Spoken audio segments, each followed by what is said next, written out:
You're not independent. You're overloaded, and nobody even knows. In the next few minutes, you'll see the hidden reason you don't ask for help, and the one small sentence that makes asking feel safe. And no, it doesn't make you needy. Here's the scary part. If you keep carrying everything alone, you don't just lose time. You lose energy, joy, sleep, and eventually you start resenting the people you love. But if you learn this skill, you gain something huge: support without guilt. Stay with me, because in about 2 minutes, I'll show you the exact moment your brain decides, don't ask, and I'll give you a 3-step way to ask for help without feeling like a burden. Let's start with a quick scene. Your phone buzzes, your boss wants an update, your friend needs advice, your family needs something, and you say, "It's fine, I've got it." You smile, then you feel your chest get tight. That tight feeling is your body saying, "This is too much." Here's a micro payoff you can try right now. Think of one thing you're carrying this week. Now ask, if my best friend had this load, would I tell them to handle it alone? If the answer is no, that's your first clue. Now loop 1. Why is asking for help so hard even when people care about you? In a minute, I'll show you the invisible rule you learned early and how it still runs your life. But first, notice this. Some people don't ask for help because they're proud. Most people don't ask because they're afraid of looking weak, afraid of being judged, afraid of hearing no. So they do everything themselves and call it strength. But strength without support turns into a trap. Here's the invisible rule. At some point, you learn taught that needs are dangerous. Maybe nobody helped you when you asked. Maybe help came with guilt, shame, or insults. Maybe you were the strong one in your home, and strong meant silent. So your brain made a deal. If I carry it all, I won't be disappointed. Loop 1 closed. The hidden rule is simple. Asking felt unsafe, so you learned to handle life alone. Now loop 2. Why does carrying everything feel normal, even when it's hurting you? In the next 2 minutes, I'll show you how your brain rewards self-reliance and why it keeps you stuck.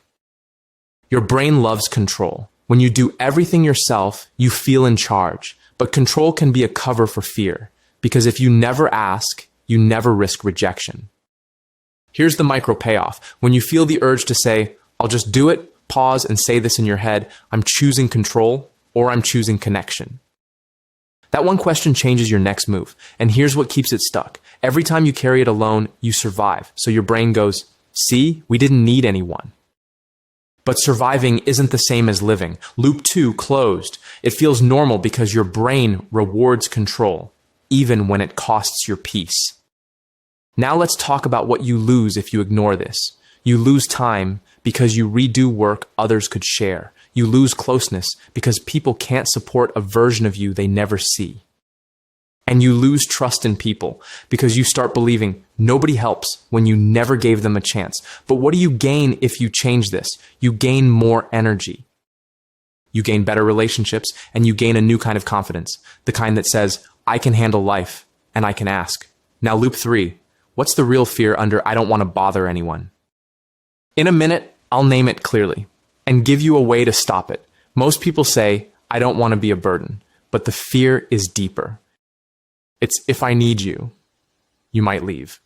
So you avoid needing. You become helpful, capable, easy, and you think that makes you safe. Here's a micro payoff reframe. Needing help is not a character flaw. It's a human function, like sleep. Loop 3 closed. The real fear is abandonment. So you try to earn safety by being low maintenance. Now here's the drop-off moment. Around now, people think, okay, but what if they say no? Good question, because you're not just afraid of the task staying undone. You're afraid the no means something about you.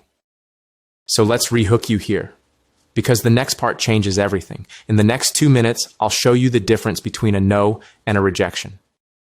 And I'll give you a sentence that protects your self-respect either way. Here's the truth. A no often means capacity, not care. Your friend can love you and still be tired. Your coworker can respect you and still be busy. Your partner can support you and still need a plan. Here's a micro payoff line you can use. Instead of asking, "Can you help me?" Try, "Do you have the bandwidth for something small?" That single word, bandwidth, makes it about time, not your worth. And if they say no, say, Thanks for telling me. Who would you suggest? That keeps you steady. Loop 4 closed. A no is usually about capacity, not your value. Now we go practical, because knowing the psychology is nice, but you need a way to do this in real life.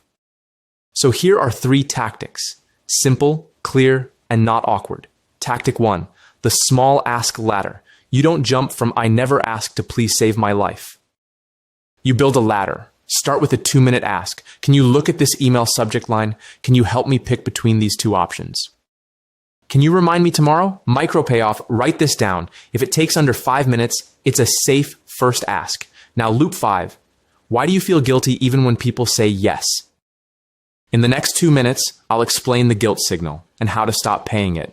Guilt often shows up when you cross an old rule.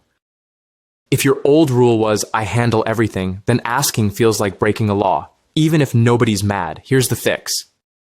When guilt shows up, don't treat it like proof. Treat it like a symptom of growth. Micro payoff phrase, this guilt is old training, not current reality. Loop 5 closed. You feel guilty because your brain thinks asking is unsafe, not because you did something wrong. Tactic 2, the clear request formula. Most people don't ask. Then when they finally do, they dump everything at once. That overwhelms the other person. So keep it clean. Use this formula. Here's what I need. Here's when I need it. Here's what done looks like. Example at work. I need feedback on slide 3 and 4 by 3 p.m. Just clarity and missing points. Example in a relationship. I need you to handle dinner tonight. Something simple is fine. Micro payoff. If you can't say it in 2 sentences, it's too big. Break it down. Now let's do myth versus truth, because your brain might fight you here. Myth 1. If I ask for help, I'm weak. Truth. Asking is a skill, and skilled people use tools and teams. Myth 2. People should just notice. Truth. People are not mind readers. They're busy and distracted. Myth 3. If they loved me, it wouldn't be hard. Truth. Love is real, but life is heavy. Clear asks make love easier to show. Now loop 6. What if you don't ask because you don't trust people to do it right? In the next 2 minutes, I'll show you how perfectionism blocks help and the simple workaround. If you grew up carrying everything, you likely became good at it. So handing it off feels risky. Your brain says, if they do it wrong, I'll pay twice, so you keep it all. Here's the workaround. Ask for help in a way that protects quality. Say, can you do the first 20% with me, then I'll finish? Or can you draft it and I'll edit? Micro payoff. Ask for a draft, not a masterpiece. That makes help feel safer. Loop 6 closed. Perfectionism blocks help, so you start with shared steps, not full handoffs.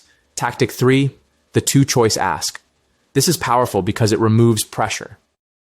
Instead of, can you help? Say, which is easier for you, A or B? Example, can you either pick up groceries or watch the kids for 20 minutes? Example, can you either call the landlord or help me write the message? It feels lighter to the other person, and it feels safer to you. Micro payoff line, would you prefer A or B? Put it in your notes and use it once this week. Now we're at the final push, and I want you to stay for this, because in about 1 minute, I'll give you the strongest takeaway. A sentence that helps you ask without apologizing. It protects your dignity, and it makes people more willing to say yes. But first, one more scene, so you can see yourself clearly. You say, I'm fine, but you're exhausted. You do the extra shift, the extra favor, the extra emotional labor. Then you feel invisible. You're not invisible. You're just unreadable. People can't support what you don't show, and you can't receive what you never request. Okay. Here's the strongest takeaway. Stop saying, sorry, I need help. Start saying, I could really use support with this. That's it. No apology, no story. Just a calm request. And if you want to make it even easier, add 1 sentence. I don't need you to fix everything. Just this one piece. That makes help feel doable. Now let's recap. Quick and useful. You learned to carry everything because asking felt unsafe. So your brain chose control over connection. But control without support turns into burnout. Use the small ask ladder, start under 5 minutes, use the clear request formula, need, time, done. Use the 2-choice ask, A or B. And when guilt shows up, remember, it's old training, not proof. If this hit you, try the 24-hour challenge. Ask for one small thing, one time, with no apology. Then write down what happened. Most people are kinder than your fear predicts. If you want, leave a comment with the first small ask you'll try this week.